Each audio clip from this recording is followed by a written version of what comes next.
मी श्रीमंत बंडू यादव. माझा परिचय जगाच्या पृथ्वीवर माझ्यासारखी व्यक्ती जन्मली नाही. विषय महाविकास आघाडी युती वंचित आघाडीशी का झाली नाही. वरील विषयाला धरून मी माझे सत्य परखड मुलाखत देत आहे. ही मुलाखत सर्वसामान्याची नाही,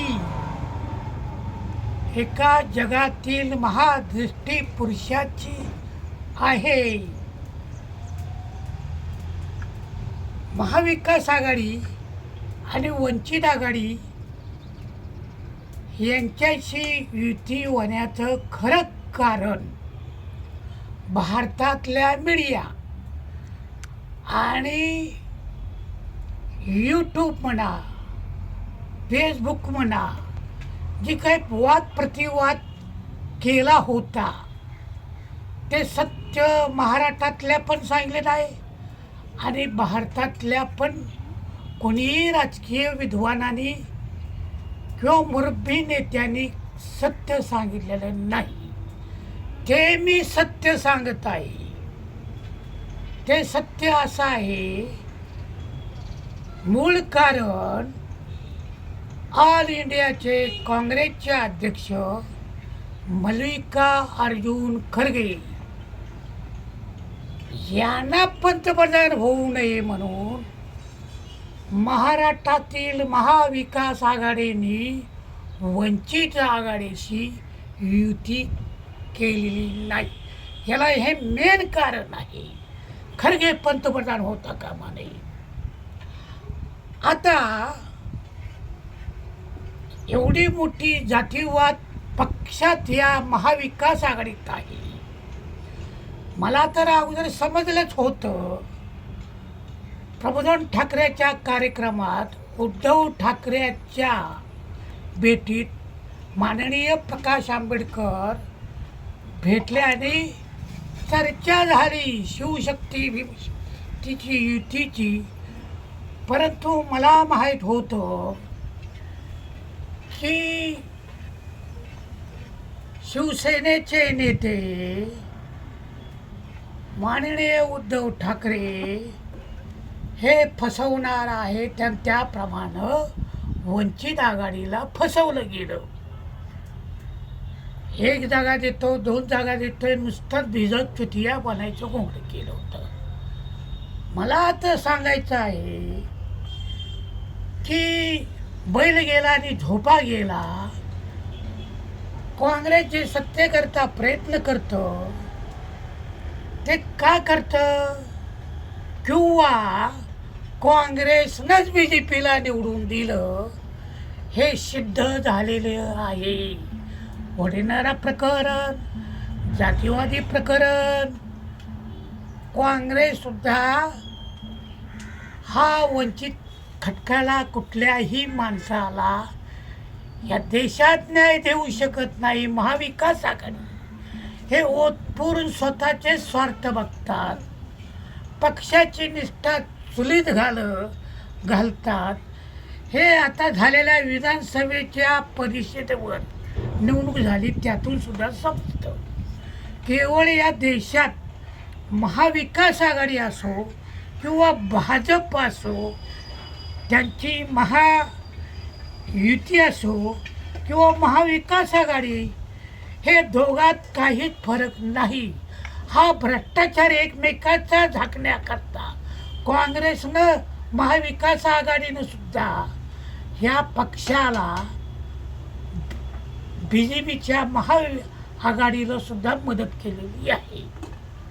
इथून पुढे मी असं सांगेन, वंचित आघाडीला केसभर सुद्धा फरक नाही महाविकास आघाडीत आणि महाआघाडीत.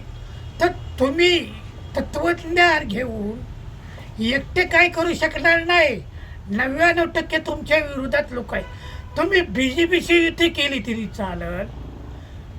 मी या स्पष्ट मतात उठलो किंवा त्यांची महाआघाडी आहे त्यांच्याशी युती करावी असं माझं स्पष्ट वंचितच्या नेत्यांना, कार्यकर्त्यांना आणि समाज जुळलेला असेल त्यांनी हा निर्णय घ्यावा आता.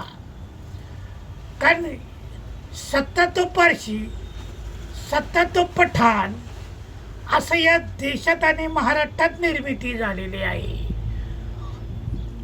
काँग्रेसमध्ये जे आहेत मागासवर्गीय असतील, बौद्ध असतील, आंबेडकरवादी असतील, ते तर आता महाविकास आघाडीत फुगलेले आहेत आणि वंचित आघाडीनं मतदान कमी का घेतलं तर संविधानाला धोका आहे असं समजून सर्व हार तळागाळातील वंचित लोकांनी मतदान महाविकास आघाडीला केलं. पण याची जाणीवसुद्धा महाविकास आघाडीला पण नाही. तर ह्या महाविकास आघाडीची खऱ्या अर्थानं जिरवायचं असेल तर अजित पवार गट असेल, एकनाथ शिंदे मुख्यमंत्री असतील किंवा BJPचे फडणवीस असतील किंवा देशाचे पंतप्रधान नरेंद्र मोदी असतील, यांच्याशी संपर्क साधून या महाविकास आघाडीची जिरवायची म्हणून तुम्ही युती करा, निस्वार्थीपणे करा. त्याने आपल्याला काही देऊ अगर न देऊ, पण दोघातला एक शत्रू तुम्हाला गाडायचं लागेल. त्याशिवाय तुम्हाला आता वंचिताला, सर्वहार वर्गाला आणि विशेषतः मागासवर्गीयांना, आंबेडकरवादींना आणि बौद्धवाद्यांना सांगतो तुम्ही सगळी एक व्हा. कारण तुम्हाला कसं डावललंय महाविकास आघाडीनं हे जगजाहीर आहे. मेलेल्या मुर्द्याला ते तिकीट देतील पण लढाऊ आणि चपळ बुद्धिमान समाजाला तिकीट देणार नाही. हे सिद्ध कोणी केलं? नाना पटोलेंनी सुद्धा सिद्धपणा केलेला आहे. काँग्रेसचे महाराष्ट्र अध्यक्ष. इतकंच काय, वर्षा गायकवाडला सुद्धा पाडण्याचाच प्रयत्न काँग्रेसनं केला होता. ते त्यांच्या उज्ज्वल परंपरेने वर्षा गायकवाड निवडून आल्या आणि भारतात एक नंबरचं स्पीच केलं ते वर्षा गायकवाड खासदार यांनी केलं. ह्या सगळ्यांचा माझा संपर्क आहे, त्याबद्दल वाद नाही.